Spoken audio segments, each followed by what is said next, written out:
Hi, my friends. This is part two of Do We Have Free Will in the Afterlife? Now, in order to explain what came through in the meditation, which was absolutely fascinating, at least to me, I have to explain a little bit about the levels and layers of experience that we move through after we die. And I cover all of this in Choices in the Afterlife, um, my book, which is available on my website. So it's spheres, this being the Earth. We have a near Earth deceased experience, which is above the density of the Earth and yet very close to familiar people, places, and things, where we begin to assimilate and heal. Healing is a very large part of what we do, and there are layers of different healing energies that we can participate in. And within this healing, we heal the prior life. We heal the karma from the prior life. We decide what memories we're going to keep from the prior life.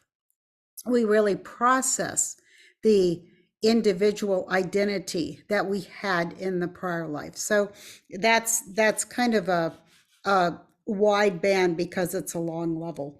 Now there is species consciousness pool completely surrounding this planet that is connected to the planet, where every species has a learning or familiarization with what they will be experiencing in 3D. And then the most important one, I'm not sure, oh yeah, I labeled it down here. It's called the threshold of choice.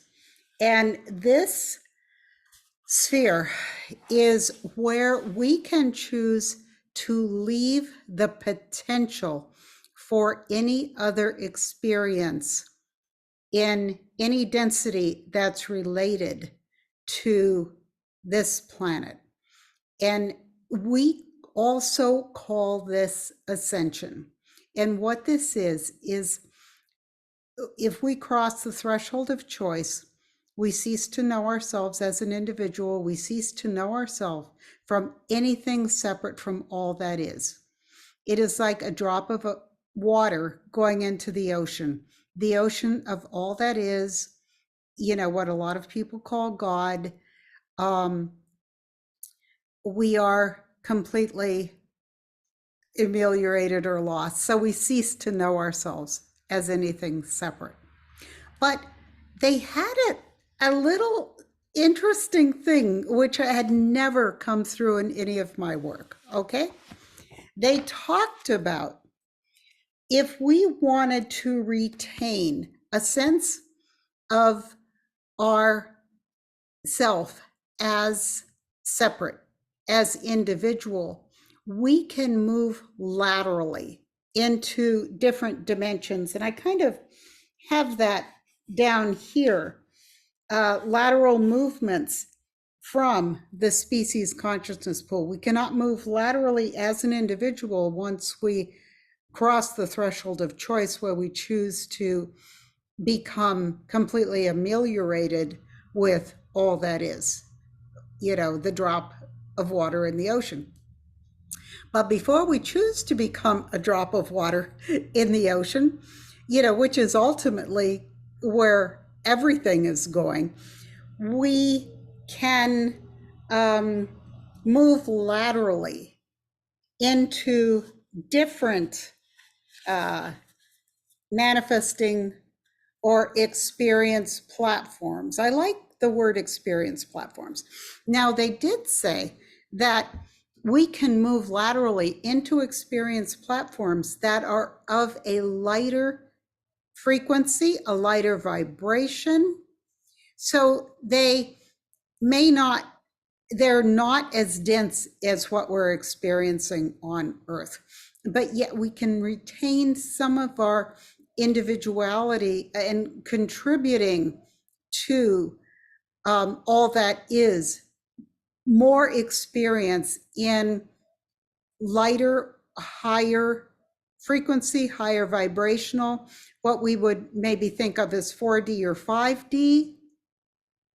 Now, whether these lateral movements are still surrounding our planet or not, they didn't distinguish that to me. So I really don't know that. If there is a 5D version of Earth, that would be a lateral choice from the threshold, our species consciousness pool, not the threshold of choice, but from our species consciousness pool, if we make these what they called lateral incarnation choices, they can be in higher vibrational platforms. So I thought that was really cool. And in those manifestations or incarnations, whether they're as individuals or whether we're in a hive soul or a group experience, we continue to make choices. Now, what they did comment was that in higher vibrational frequencies, we don't perceive ourselves as such individuals as we do here. Remember, there was some teaching that came through earlier about how in the tunnel, which is the birth canal coming in, the memory of our unity is erased so that we can, well, I think of it as clawing our way back to understanding that there is no separateness. But,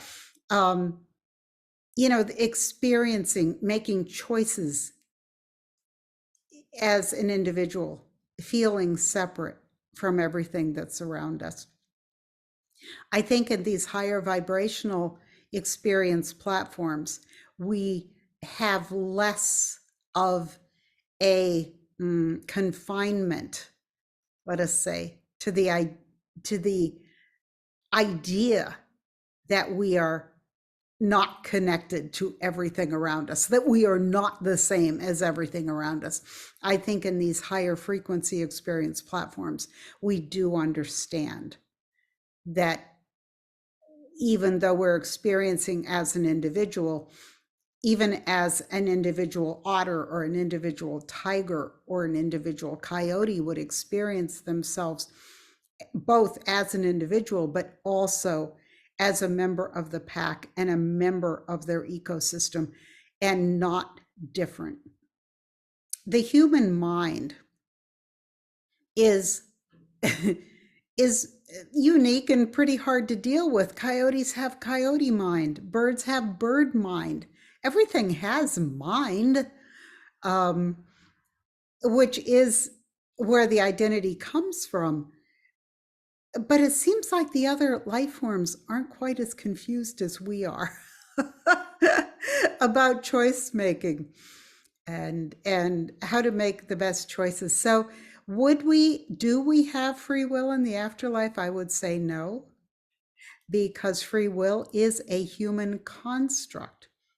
But what we continue to do is we continue to make choices, as do all other forms that are participating in the expansion of all that is.